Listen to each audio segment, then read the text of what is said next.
Hey friends, Michelle Fernandez, your friend from Denver, Colorado, and your favorite realtor. So I want to go over the monthly stats. We are going to compare the month of May of 2022 in comparison to June of 2022. So we are going to start with the active inventory. We have seen an increase of just almost 14%. So basically more sellers are placing their houses on the market, and we are seeing the active inventory widening up. The closed homes, we have also seen an increase of just nearly 4%. So the closed homes have increased to 54,045 or 5,445 homes that have closed. So the average closed price, we have seen a drop of just over 1%.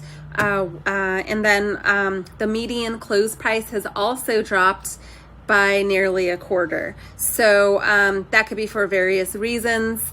We are currently in a seasonal shift. So usually at this time we do see a drop in prices, and then also due to interest rates. So it's not necessarily a bad thing for those buyers that are on the sidelines as far as the interest rates, because it is affecting the supply and demand.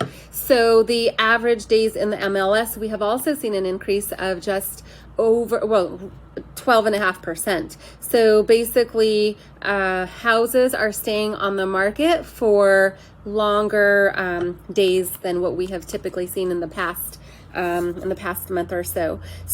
And that is still not too great of a time to have your house listed on the market. 12 days.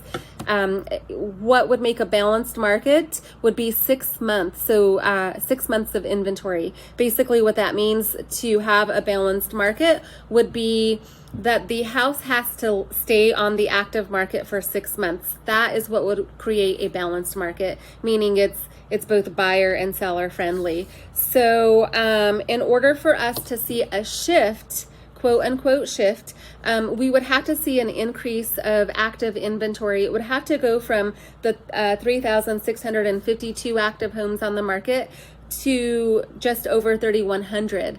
31,000 active homes on the market. That is what we would then consider a shift in the market. So we just don't have that extensive of an active market at this time. We have been seeing 500 listings hit the market per week. And for those of you that are preventing home ownership because of the increase of interest rates, you want to keep one thing in mind. You want to marry the house and date the rate. You can always refinance your loan product in the future, but this is the time to find the property that, especially if you've been sitting on the sidelines and there has not been any homes on the market, it's been too competitive, you haven't had the appraisal gap funds. So, we are seeing change. It's a correction, and I think that the majority of us are welcoming it because it's been a little bit chaotic and unfair for buyers. So with the influx of inventory count, keep in mind one thing: the interest rates rising is obviously intentional. They're trying to balance everything out. There's talks of hitting a recession. Our local economy, we have just a ton of equity in the properties that are owned. So unless we have dramatic decrease of equity and just an overall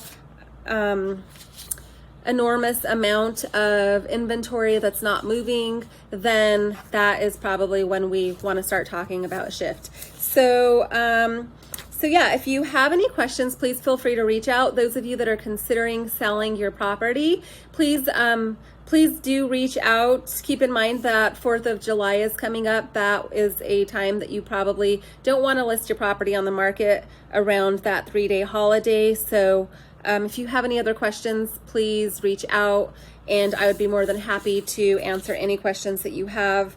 If you are considering buying, selling, investing, or if you are an agent that needs a referral partner, please feel free to reach out. Located in Denver, Colorado. I also am helping clients in California. So if you need resources in either state, please feel free to reach out. Also, I am a network referral partner. So if you are curious about other real estate markets, I can find an agent that would be able to suit and accommodate your needs. And if you do not own a property, please do yourself, do your children, do your grandchildren a favor. Look into home ownership. It is the #1 pathway to generational wealth. You can do so much with the attainable equity that you can eventually build. So again, Michelle Fernandez, your friend in real estate. If you have any questions, I would be more than happy to help. Have a wonderful weekend. Talk soon. Bye.